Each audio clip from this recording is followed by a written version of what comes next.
Em audiência na Câmara, ontem, terça-feira, o presidente da Petrobras, Silvio Luna, se posicionou contra o tabelamento de preços dos combustíveis e disse também que nem todo reajuste é pela estatal. Essa foi uma semana em que a Petrobras esteve bastante em evidência, né? Inclusive, você ouviu agora há pouco aqui no CNN Manhã William Vac trazendo uma análise a respeito da politização das questões da Petrobras, mas a gente vai conversar mais especificamente sobre formação de preços, sobre como isso afeta você, consumidor, com o economista e professor de macroeconomia do IBMEC de São Paulo, Renato Velloni. Bom dia, Renato. Bom dia, professor. Tudo bem? Muito obrigada por nos atender.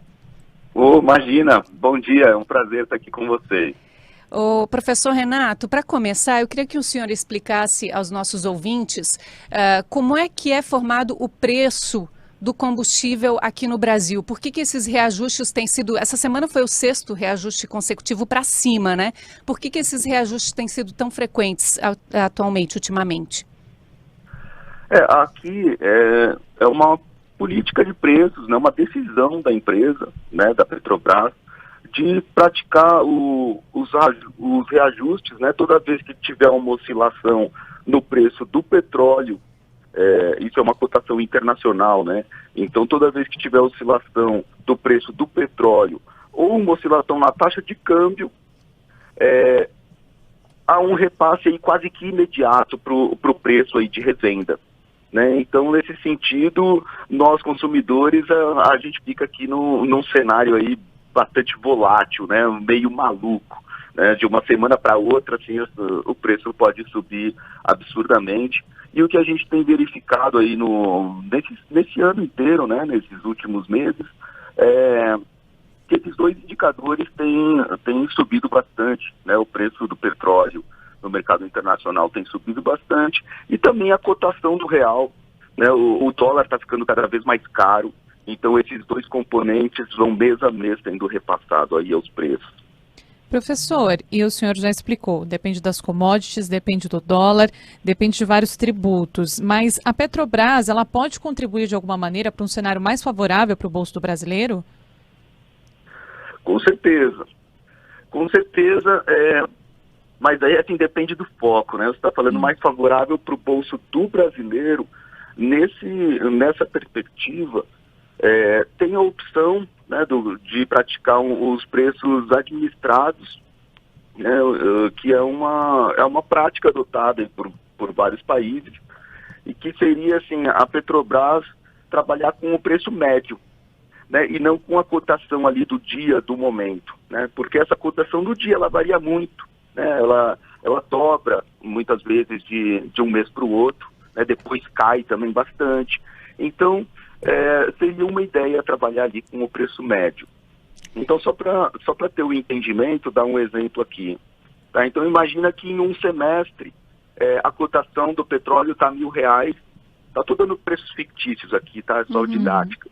Então, num semestre o preço do petróleo está R$1.000, no outro semestre ele cai para 500.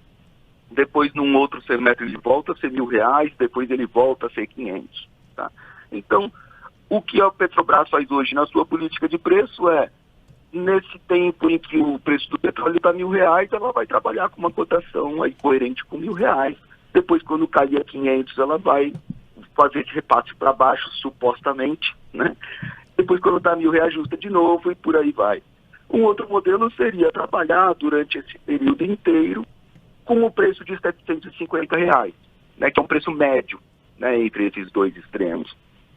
Então, o que a gente teria nesse cenário ao longo aí de um ano, né, de 2 anos, a gente ia ver que o lucro que a Petrobras vai ter vai ser exatamente igual, né, nos dois cenários. Então, quer dizer, a gente não tem aí uma perda de valor para a companhia, mas a gente tem, ao mesmo tempo, um ganho muito grande para os consumidores e principalmente para os empresários brasileiros.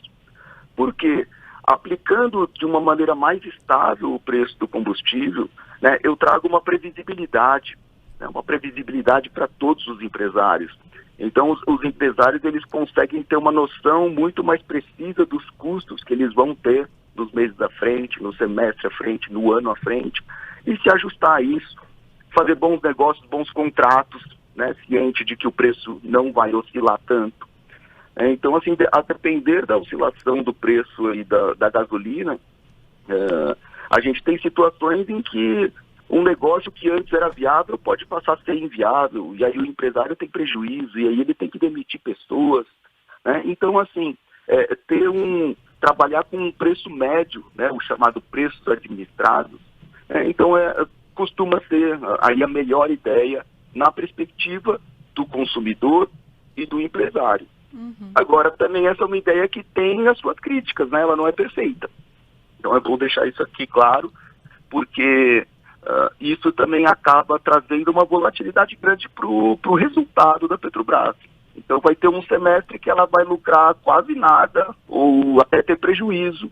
Agora depois ela compensa esse prejuízo com um grande lucro, muito acima do mercado, naquele outro semestre que está mais favorável. Então, assim, para aquele investidor de curto prazo, aquele especulador que compra a ação da Petrobras para vender amanhã, para vender no mês que vem ou no trimestre que vem, esse cara fica um pouco assustado com isso, né? Ele não gosta muito desse modelo. Agora, seguramente, para a sociedade como um todo, seria um modelo aí mais indicado. Então, a gente, como sociedade, deveria, sim, refletir sobre essa questão e pensar que tipo de modelo mais nos atende, mais nos atrai, tomar essa decisão. Afinal, é uma empresa estatal, né? Então, ela deve também, tem aí como que eu posso dizer, um compromisso, deve ter um compromisso aí com os seus acionistas, povo brasileiro, né? 210 milhões de cidadãos aqui, eu e você, inclusive, somos acionistas disso, tá? Então é meio que essa discussão hoje sobre essa política de preços. Professor, ontem a gente acompanhou, inclusive aqui no horário do CNN Manhã, estava ocorrendo uma audiência na Câmara com o presidente da Petrobras, Silvio Luna, convocado pelo presidente da Câmara, Arthur Lira, justamente para explicar essa política de preços. Arthur Lira, inclusive, retomou isso que o senhor relembrou agora, de que a Petrobras é dos brasileiros, né, por conta dos acionistas. E nessa audiência o Silvio Luna trouxe à tona um argumento que o presidente Jair Bolsonaro tem usado sempre para explicar essas alterações de preço na Petrobras. Eles têm justificado que a culpa, entre aspas, seria do ICMS. E aí eu pergunto para o senhor qual é o papel dos estados nessa cadeia de impostos que compõe o preço do Petrobras e se existe realmente uma, de novo, entre aspas, culpa do ICMS. Olha, é difícil, assim, os dados não vão nessa linha, tá? Se a gente for abrir os dados, a gente vai ver que na composição aí do preço final que a gente paga, o preço que está lá na bomba, né, que a gente de fato vai pagar, daquele preço ali, mais ou menos um quarto, né, 27% mais ou menos o valor desse imposto. Tá? Então, daria para pensar num limite que, poxa, poderia ficar então 27% mais barato se os governos estaduais eliminassem o ICMS. Isso é uma verdade. Tá? Agora, é muito simplista dizer isso, porque esse valor cobrado, né, se a gente colocar não só o ICMS, mas todos os impostos que tem na gasolina, a gente vai chegar em um índice mais ou menos de 40%. Tá? 40% do que está lá são impostos. E isso não está muito diferente de todos os outros produtos vendidos no Brasil. Né? A gente tem como média aí de todos os produtos que são vendidos, a média de carga tributária em cima dele é de 34%, tá, no Brasil. O que também falam que é muito, que é um exagero, mas assim, é bom lembrar que nos Estados Unidos isso é 40%. No Japão, esse indicador é de 35%, tá? França, Bélgica tem indicadores muito parecidos com o Brasil. Então, assim, o nível de tributação, ele é coerente com o que é praticado, né, nas economias mais desenvolvidas. Então, assim, não estaria aí uma explicação. Um outro ponto também interessante é que essas tarifas que estão aplicadas aí, falando exatamente do ICMS, né, que é a parte estadual desse imposto, assim, são alíquotas que não tiveram grandes alterações nos últimos anos, nas últimas décadas, tá? Então, assim, se está praticando o mesmo valor, a mesma alíquota que eu pratiquei no ano passado e no retrasado e no outro, e eu não tinha esse problema. Então, assim, não tem como a gente colocar que seja aqui, né, exatamente o vilão dessa história, tá? Então, a gente tem, assim, dois vilões nessa história. Um deles é a política de preços, como a gente comentou, e o outro é a moeda nossa, né, o real, que está muito desvalorizado. Então, isso vai imediatamente para o preço aí da gasolina. E o real desvalorizado, inclusive, né, tem uma questão grande política por trás dele, né? Porque se a gente analisar a economia aí do Brasil, os indicadores que a gente tem, era para a gente ter uma cotação aí muito mais favorável do que a gente tem agora, se não fosse aí a confusão política, né, que a gente cria a cada semana. E aí eu não estou falando só não de presidente, mas assim da sociedade mesmo, todos nós, né? A gente criar essas confusões, a gente como sociedade apoiar desrespeitos a instituições, esse tipo de coisa, né? Deixa aí todo o investidor aí inseguro, dólares fogem do Brasil e ao fugirem do Brasil a cotação fica mais cara. Então são esses os dois principais pontos. Entendi. Deixa eu pegar o gancho nessa sua fala a respeito da cotação do dólar, né, da desvalorização do real. Ontem o presidente do Banco Central, Roberto Campos Neto, deu a entender que pode haver interferência do Banco Central na cotação do dólar, né, no câmbio. Seria o caso disso, na sua opinião? Assim, o Banco Central ele já faz isso, tá? Ele tem como missão aí interferir na cotação do dólar, mas sempre, né, quando no sentido de estabilizar. Sim. Né? Então, ao que ele deixou aí entender é que ele seria um pouquinho mais agressivo, né, nesse movimento, o que, desde que seja temporário, é legítimo, sim. Entendi. Tá? Agora, tem outros instrumentos, né, que o Banco Central tem e que já está usando, que, deixa eu ver como eu coloco.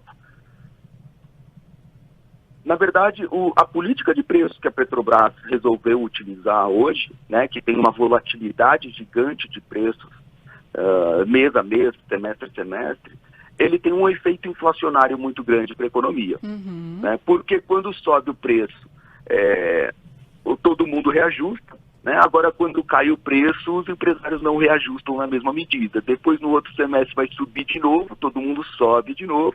Então, o efeito inflacionário é muito grande. E aí, o efeito inflacionário, ele vira um problema do presidente do Banco Central. É ele que tem uma meta de inflação, é ele que tem que perseguir isso.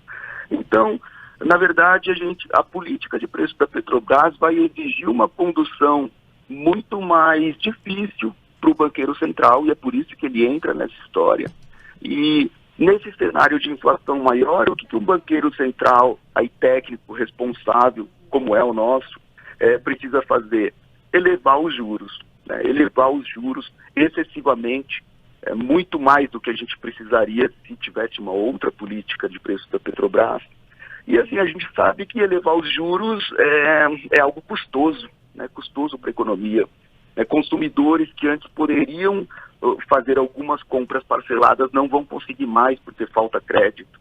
O empresário que precisa de crédito para abrir mais uma fábrica, fazer mais um investimento, ele não consegue. Então, assim, isso é traumático para toda uma economia, mas é um remédio que o nosso presidente do Banco Central vai precisar fazer uso cada vez mais. E principalmente agora com esse cenário da política de preço da Petrobras. Muito bem, acompanharemos. O professor de macroeconomia do IBMEC de São Paulo, economista Renato Velloni, foi quem conversou conosco aqui na manhã de quarta-feira. Professor, muito obrigada por todas essas explicações. Um ótimo dia para o senhor. Bom dia a todo mundo aí. Foi um prazer estar com vocês. Prazer nosso também.